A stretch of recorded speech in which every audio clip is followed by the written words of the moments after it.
Hi friends, ఎలా ఉన్నారు? నేను మీ పాల్గొల్ కన్నయ్య. యాట వదల్లా క్యూల్ కుల్ఫీ చేస్తామా? అదే సరే, చేసేద్దాం రండి. ముందుగా స్టవ్ మీద పాలు పెట్టుకోవాలి.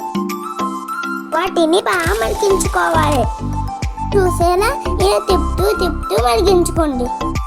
చూసేలా ఇంత ఇలా చక్కగా మరిగిపోయిన తర్వాత పాలు మరిగేలోపు ఇందులో వీళ్ళకి బాదం మిక్స్ తయారు చేసుకుందాం.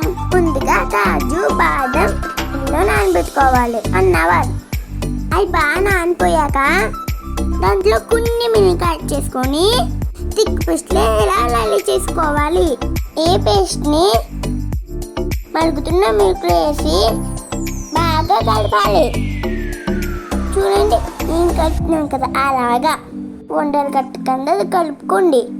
బాగా కలిపాక తిక్కుగా అవుతుంది. అలా ఉడికించుకోండి. దీనికి కొంచెం టైం పడుతుంది,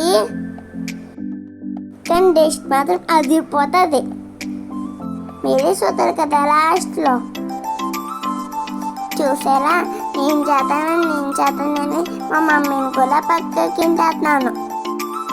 అక్కడికి మా మమ్మీ తీసేసుకుంది.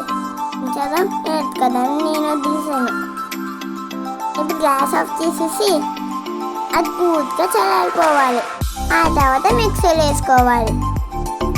అందులో పంచదార వేసుకోవచ్చు, కానీ నేను హెల్తీగా ఉండడానికి బెల్లం వేస్తున్నాను. సరిపడా బెల్లం వేసుకొని మిక్సీ తప్పాలి. అయిపోయిన తర్వాత ఐస్ క్రీమ్ వేసేసుకోవడమే. ఇలా ఐస్ క్రీమ్ మూన్స్ అన్నీ నింపేసి ఏముంది ఒకటి గ్యాప్స్ పెట్టేసి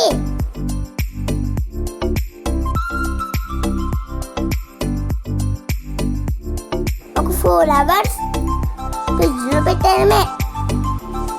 వెయిట్ చేసామనుకో కుల్ఫీ రెడీ. చూడండి, నాకు ఎంత హ్యాపీగా ఉందో. మా మమ్మీ ఫ్రిడ్జ్లో చేస్తుంది.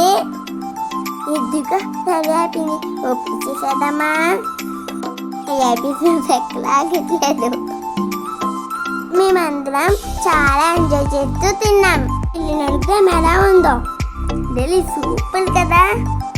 ఎలా ఉంది చింతల్లి? సూపర్ అని అంటాను. చూడండి, మా చెల్లికి నచ్చింది, నాకు కూడా బాగా నచ్చింది. మీరు కూడా ట్రై చేసి ఎలా ఉందో చెప్పండి ఫ్రెండ్స్. ఈ హాలిడేస్లో మీరు కూడా ఐస్ క్రీమ్ చేస్తున్నారా మాలాగా? మా వీడియో మీకు నచ్చినట్లయితే లైక్ చేసి షేర్ చేసి కామెంట్ చేయండి. సబ్స్క్రైబ్ చేసుకోండి.